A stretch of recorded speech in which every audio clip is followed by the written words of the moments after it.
La shop! La shop! Et non, ce n'est pas Hagrid dans Harry Potter, c'est Jean-François Stigui de La Shop. La Shop! La shop! La shop! JF, dans notre émission aujourd'hui, on a l'occasion, grâce à toi, d'essayer une dizaine de paires de ce que tu vas avoir l'année prochaine à offrir à tes clients. Puis ce que je remarque, c'est qu'il n'y a pas juste des paires de ski chez vous. Il y a une vibe puis un feel que tu veux développer. Puis parle-moi-en de cette vibe-là que tu aimes quand les gens rentrent chez vous. Écoute, c'est très sympathique. L'année prochaine, je pense qu'on part le Shop Nation.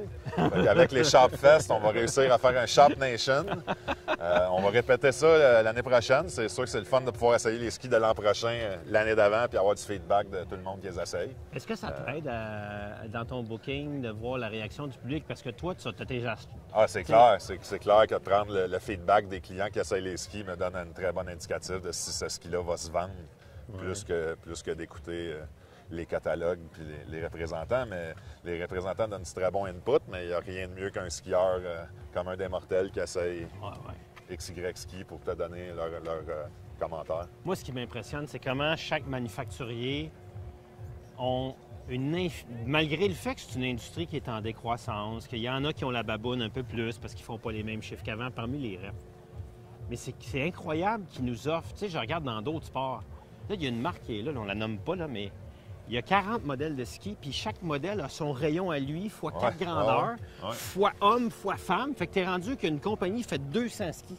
Oui, environ. Différents. Puis 6 grandeurs par modèle. Puis c'est incroyable. On a beaucoup de choix. Les essais sont pratiquement primordiaux à cause du peu de choix. Il y a 20 ans, t'achetais un slalom. Ouais.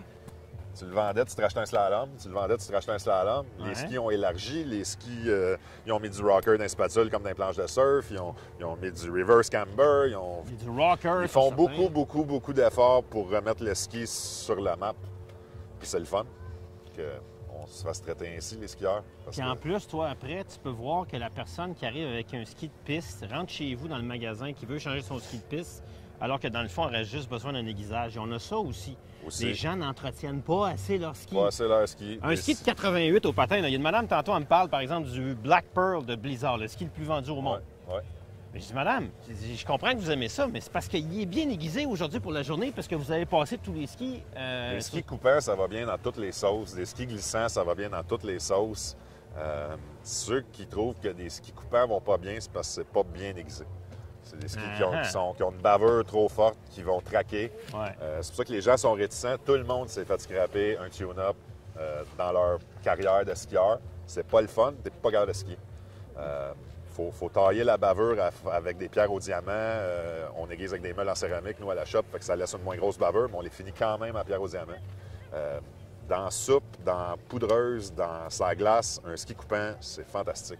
Puis quand il arrive le ski de printemps, on peut aussi faire des structures qui vont faire que le ski ne...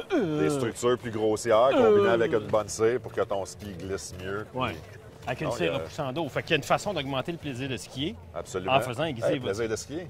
C'est pas ton émission, ça? Je plug mon affaire. Tu plugues ton émission. Je remarque aussi que parmi tes distributeurs, ils font un effort considérable pour les skis de course des clubs, les juniors. Rossignol, Blizzard, Fisher. Stöckli a moins, mais on a commencé à voir Catherine Perrault qui a mis sa fille sur des skis de course Stöckli. Mais c'est impressionnant comment est-ce qu'il faut aussi qu'ils amènent énormément. Ça, c'est une grosse clientèle pour toi, là. Tous les clubs des Basses-Laurentides. Oui. Puis ce que j'adore de cette clientèle-là, c'est la clientèle la plus fidèle que je trouve. Moins 40 sont là. De la pluie sont là. Mauvais hiver sont là. C'est une passion. Moi, je suis passé par là aussi. Autant mauvais temps, tu vas faire du ski. C'est comme tout le monde devrait faire militairement. Dire, je vais y aller en ski. Du vent dans le visage, ça a toujours fait du bien au soul. Bien d'accord. OK, man. Merci d'abord de participer avec nous autres. Ça fait plaisir. Merci, Philippe. J'ai bien apprécié ton émission cette année. C'est toujours amusant. Puis en même temps, une belle façon d'aller prendre une bière. Des fois, il ne faut pas dire ça, à la shop. Donc, on a en arrière, là. On te laisse aller skier. On se retrouvera après pour la bière. Merci.